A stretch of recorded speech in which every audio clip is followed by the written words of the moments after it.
Welcome to the State of the V Union address. Current state of the standard format Pokemon TCG meta Brilliant Star. The state of the Pokemon TCG. What's up, YouTube? Welcome back to Celio's Network for the state of the game. Every set I do one of these videos when the next set is about to come out, and we are in May 2022 with the Brilliant Star standard format kind of wrapping up right now. We have two major events left in North America, but there have been a lot of major events played, with Brilliant Stars being the newest set.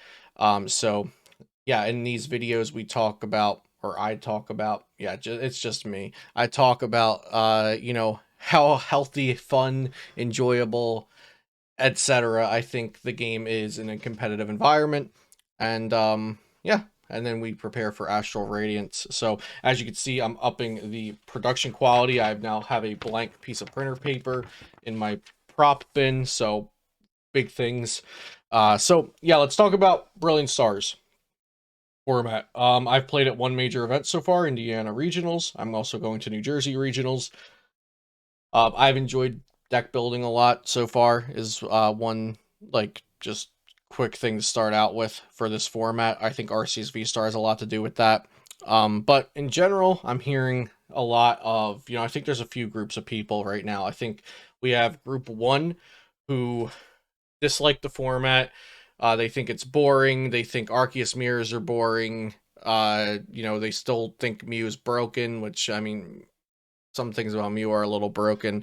Then we've got group two, who are enjoying themselves. They love the format. They love Arceus variants. They like deck building, metagaming, and everything for it. And then group one hates that group two loves it. He hates that he loves them.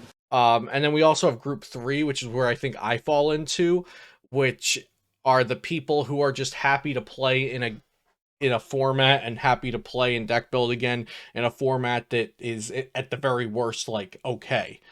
Um, going through the Darkness Ablaze through Battle Styles era of the game, maybe even a little longer than that, um, made me realize that I'm not really a person that typically will complain. I just realized that my Beast Coast logo is so small in the top right corner. We're gonna have to fix that. Was not a person that would complain about the format, the cards, the decks, the meta, whatever. I was just happy to play Pokemon up until around Darkness Ablaze. Really, the Vs and V Maxes just left a bad taste in my mouth with how boring and plain they were. But really, Darkness Ablaze up until Chilling Reign, I think I was pretty unhappy, and just the game was just so unfun to play. It just did not look like Pokemon TCG. And so anything above that, I'm happy to play. And we are definitely above that right now. I wouldn't say we're in one of the greatest formats. I don't know that we'll look back at this format and think it's amazing. I think the deck building is very, very cool. I just don't think the gameplay is quite there. But Arceus V-Star has a very interesting effect. It's not a card that is broken in a way like Meloetta plus Alessa is, or like the Mew VMAX deck in whole is. It doesn't stop the opponent from playing the game. It doesn't donk you.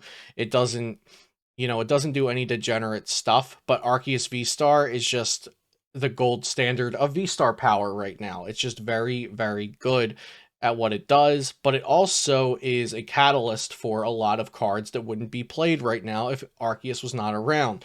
Malamar VMAX is being played in competitive environment, Corviknight VMAX, Charizard VMAX, Gyarados VMAX, I'm sure Delmise VMAX. There's a lot of different things being paired with Arceus right now. Lucario V-Star, Beedrill, Ice Rider, Calyrex VMAX.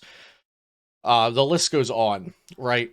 And maybe a couple of those cards I listed would be played without Arceus around, but Arceus makes these very interesting decks, and these more fringe V-Star, V-Maxes have a chance to shine, and I really love that. I think there are a lot of different viable decks right now. A lot of them use Arceus, but that doesn't mean they're the same deck. There's Arceus Bibarel engines, there's Arceus Inteleon engines, there's Arceus with just Crobat Lumineon, like the Desert Storm Sandaconda Beedrill deck. There's Arceus with Sylveon and Urshifu with Octillery in the deck. Arceus is, like I said, it's a catalyst for a lot of cards. It's also very, very strong on its own. But overall, I think in the deck building aspect, it's made creativity really boom. And this format in general has allowed for creativity. We've seen things like Hariyama get the top 32s. Two different forms of control came from Sander Wojcik in this format. A lot of different things. Whimsicott V-Star, different kinds of Rapid Strike Urshifu VMAX builds, different kind of Gengar VMAX builds, Suicune V Ludicolo. So it was like, there's dozens of V and VMAXs and V-Star Pokemon, and even a bit of single prizers, like I mentioned, the Zora Control, the Hariyama deck, Dark Box Baby Moltres, Rapid Strike Malamar. There's such a healthy variety of things being played between basic two prizers, evolving three prizers, single prizers, control decks, aggressive decks, spread decks, combo decks, locking decks like Whimsicott V-Star. There's a lot happening. It just feels like a very normal metagame in a very normal competitive environment. And I think this is, at worst, just a pretty average competitive environment. I think Brilliant Stars is fine. Like, if you've been playing only for like 2 years, this seems like the best thing since sliced bread. If you've been playing a little longer, it has similarities to other formats. It has its pros, it has its cons, and I think that's why I fall into group 3. I'm not really wowed by the format, but I'm loving playing it because I love the Pokemon trading card game. And I pretty much love the Pokemon trading card game as long as it's above like whatever we encountered in the Darkness Ablaze era, and plus Vivid Voltage, Shining Fates, Battle Styles, all of that. Like, anything above that, I pretty much love playing the Pokemon TCG.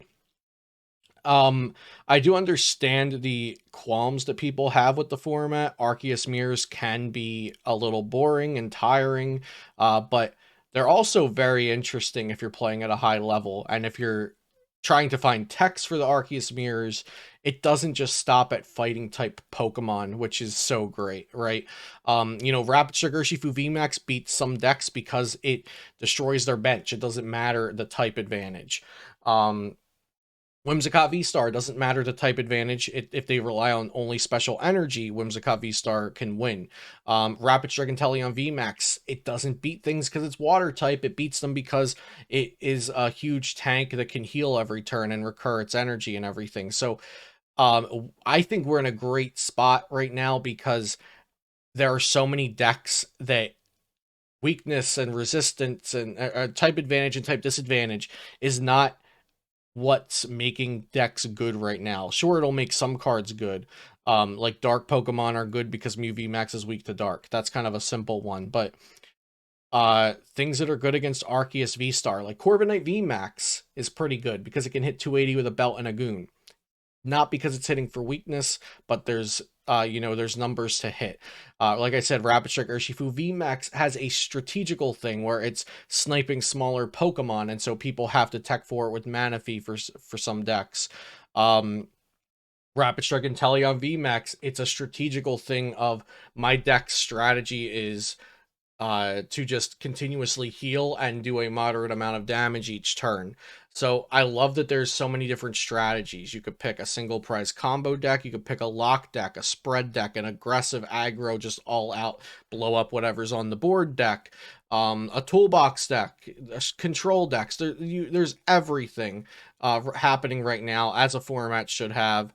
And you could kind of pick the deck which you enjoy playing the most, or like if you think multiple decks are just as good as the other and they just get to their wins differently, you could pick which deck you think has the strategy that people are less prepared for, or the strategy that you enjoy implementing the most. So although the gameplay can be very volatile, the gameplay can be my opponent whiffed turn 1, so I'm going to win, or my opponent hit the Alessa's Meloetta with a power tablet and now we're just going to scoop to game 2. Those things do happen. There have been situations like that in every era of the Pokemon TCG, I think. There are ways to kind of circumvent that. We've had turn one supporters for some formats where you can, get a good setup so you can't really get blown out of the game. We've had things like wait and see hammer. So if you went second, you can try to even out the board state. I do like things like wait and see hammer, like pal hand extension, like counter catcher, like Roxanne that's coming in, like N that's coming in. I think one thing that I'm alluding to here is the format just kind of lacks comeback potential. It does have it in the form of like Marnie Path, and that works against some decks, but I think games feel very decided from an aggressive start, and that's the biggest problem right now. But I'm enjoying playing. I'm enjoying deck building, metagaming. I've been coaching a ton, making videos. I'm going to events again. I love the Pokemon TCG right now. There's nothing horribly wrong with it. I don't think it's the best it's ever been, but it's good enough that I'm enjoying it and I'm playing it. So let me know in the comments down below what you guys think about the state of the game right now.